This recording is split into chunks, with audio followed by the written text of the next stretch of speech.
बिस्मिल्लाहिर्रहमानिर्रहीम। अस्सलाम वालेकुम स्टूडेंट्स, कैसे हैं आप सब। उम्मीद करती हूँ सब खैरियत से होंगे। Welcome to my new YouTube channel knowledge platform with Zakia. Okay, जैसा कि आप लोग सब जानते हैं कि हमने ज़ूलॉजी बीएससी की जो ज़ूलॉजी है उसके paper A, paper B, paper C and D जो हैं उनको कवर अप करने हैं इंशाल्लाह।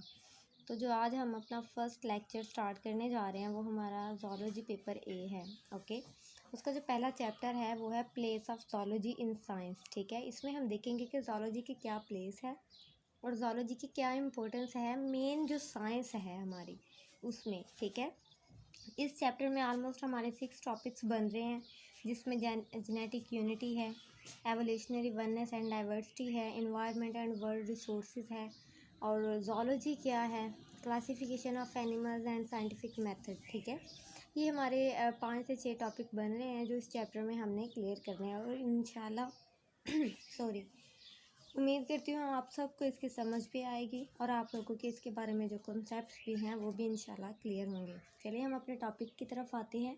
Genetic unity. जेनेटिक का जो मतलब है वो तो आप सबको पता ही है, जेनेटिक जीनियात थी। ठीक है, मतलब वरासती। यूनिटी का मतलब आपको पता है, मुत्तहिद होना, इत्तेहाद होना या एक जैसा होना।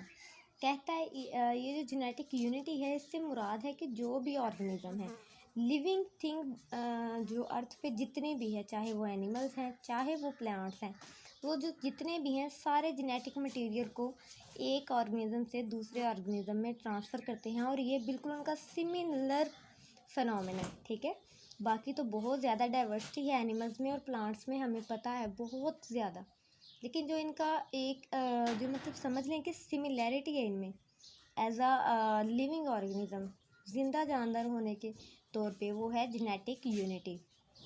अच्छा, इसमें हम 3 एस्पेक्ट्स को देखते हैं कि unity in nature of genetic material. Nature का क्या मतलब है कि स्ट्रक्चर कैसी है जेनेटिक मटेरियल की, या वो किससे मिलकर बनता है, उसके मेन कंपोनेंट्स क्या हैं, ये सारा कुछ हम जो है वो कहते हैं कि उसमें भी यूनिटी पाई जाती है, वो भी मतलब सिमिलैरिटी पाई जाती है कि वो एक जैसे होते हैं ऑलमोस्ट तमाम ऑर्गेनिज्म जो हैं और प्लांट्स जो हैं उनमें। किसकी शक्ल में होते हैं हमें पता है, वो डीएनए की फॉर्म में होते हैं। ठीक है, जिसमें भी चाहे ऑर्गेनिज्म में चाहे प्लांट्स में, अगर हम जेनेटिक मटेरियल की बात करें तो हम उसमें डीएनए की बात करते हैं, इसके अलावा हम किसी दूसरी चीज़ का नाम नहीं लेते।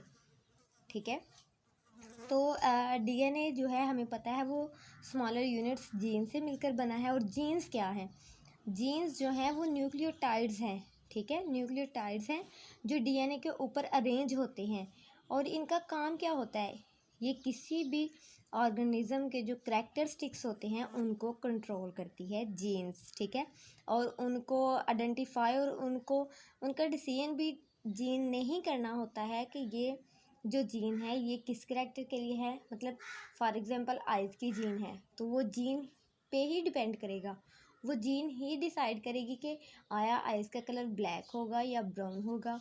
ठीक है, जो हेयर्स हैं, हेयर्स की जीन्स हैं वो कंट्रोल करेंगी, वो स्पेसिफाई करेंगी कि आया के जो उसके बाल हैं बंदे के या जिस भी उसके ऑर्गेनिज्म के, वो इंसान के, वो वाइट होंगे, ब्लैक होंगे, ब्राउन होंगे, किस कलर के होंगे। मतलब सारा जो काम है मेन वो जीन्स हैं, वो जीन्स ने ही कंट्रोल करना होता है।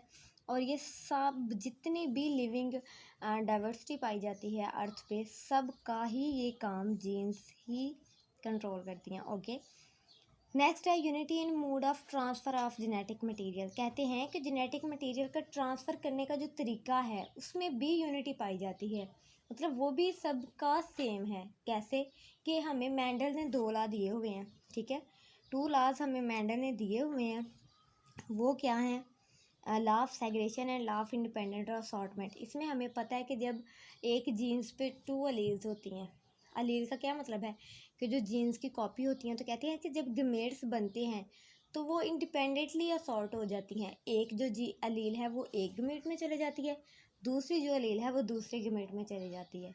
ठीक है, तो जो मेंडल है उसे जेनेटिक्स का फादर भी बोला जाता है। ठीक है, तो इस तरह इसने हमें बताया कि जो जेनेटिक मटेरियल को ट्रांसफ़र करने का मोड है उसमें भी यूनिटी पाई जाती है। नेक्स्ट जो हमारा तीसरा कॉन्सेप्ट है वो है unity in expression of genetic characteristics. ठीक है, देखिए unity in expression of genetic characteristics, कहते हैं कि जो करेक्टरिस्टिक्स का एक्सप्रेशन करना होता है, जो जेनेटिक करेक्टरिस्टिक्स का इजहार करना होता है, उसमें भी यूनिटी पाई जाती है। कैसे? देखें, डीएनए जो होता है उसको हम किस में डिवाइड करते हैं? ट्रिपलेट न्यूक्लियोटाइड्स में, ठीक है। तो ये जो ट्रिपलेट का क्या मतलब है कि 3 तरह के न्यूक्लियोटाइड्स मिलते हैं, वो एक कोड बनाते हैं, ठीक है। वो एक कोड बनाते हैं जिसे जेनेटिक कोड बोलते हैं। और वो जो 3 न्यूक्लियोटाइड्स का एक कोड होता है वो एक अमाइनो एसिड बनाता है, ठीक है। वो क्या करता है? एक अमाइनो एसिड बनाता है। और जो जेनेटिक कोड है वो यूनिवर्सल है, ठीक है, वो कभी चेंज नहीं होते। जो एक तरह का जेनेटिक कोड है वो एनिमल्स में भी वही अमाइनो एसिड बनाएगा, वो प्लांट्स में भी वही अमाइनो एसिड्स बनाएगा, वो जिस और किसी ऑर्गेनिज्म में पाया जाएगा उसमें वो वही अमाइनो एसिड बनाएगा। ये नहीं कि वो कोड सेम है, वो एक जानवर में और अमाइनो एसिड बना रहा है, दूसरे जानवर में, दूसरी किसी चीज़ पे, किसी स्पीशी में और अमाइनो एसिड बना रहा है, बिल्कुल नहीं। जो कोड्स हैं वो यूनिवर्सल हैं। वो अमाइनो एसिड्स के लिए एक अमाइनो एसिड के लिए एक ही कोड है जो हर ऑर्गेनिज्म में, हर लिविंग स्पीशी में एक तरह का ही अमाइनो एसिड बनाएगा। और अमाइनो एसिड जो हैं वो इस तरह, फिर जो हमारी जेनेटिक यूनिटी है उसमें भी जो एक्सप्रेशन है, जेनेटिक कैरेक्टर्स का एक्सप्रेशन है, उसमें भी जेनेटिक यूनिटी देखने को मिलती है। चलिए, अब ये हमारा हो गया एक टॉपिक क्लियर, जिसमें जो था जेनेटिक यूनिटी के बारे में, ठीक है। जेनेटिक यूनिटी में मेन हमारा कॉन्सेप्ट ये है कि हम देखें कि दुनिया में जितना भी लिविंग फौना या फ्लोरा पाया जाता है उसमें जो जीन्स का जो विरासत का मसला है, जो विरासती मादा है, वो सेम होता है। उसकी स्ट्रक्चर सेम है, उसका नेचर सेम है, उसका ट्रांसफ़र होने का मूड सेम है, और उसके जो एक्सप्रेशन है वो भी सेम है, ठीक है। ये हमारे टॉपिक में बस इतनी सी बात याद रखनी है आप लोगों ने। नेक्स्ट है फंडामेंटल यूनिट ऑफ लाइफ। ये तो हमें पता ही है कि सेल है स्मॉलेस्ट हमारा जो आम आँख से नज़र भी नहीं आता, और ये फंडामेंटल यूनिट है लाइफ का, ठीक है, ऑर्गेनिज्म का, फंक्शनल भी और स्ट्रक्चर भी। तो सेल के बेस पे ऑर्गेनिजम्स को 2 क्लासेस में डिवाइड किया हुआ है, यूनिसेलुलर एंड मल्टीसेलुलर। यूनिसेलुलर में आपको पता है कि ऐसे जो जस्ट एक सेल पे ही बेस करते हैं, ये हमारे छोटे जो प्रोटोजोआंस, एटीसी वगैरह इसमें आते हैं। और मल्टीसेलुलर जो है कि जो मतलब कॉम्प्लेक्स हायरार्की, जिसमें बहुत ज़्यादा सेल्स मिलते हैं, टिश्यू बनाते हैं, ऑर्गन बनाते हैं, एंड ऑर्गन सिस्टम, ये कंप्लीट कॉम्प्लेक्स ऑर्गेनिज्म तक जाता है, ये मल्टी सेलुलर है।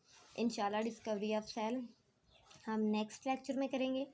अपना ख्याल रखिएगा और चैनल को सब्सक्राइब और लाइक ज़रूर कीजिएगा। Thank you.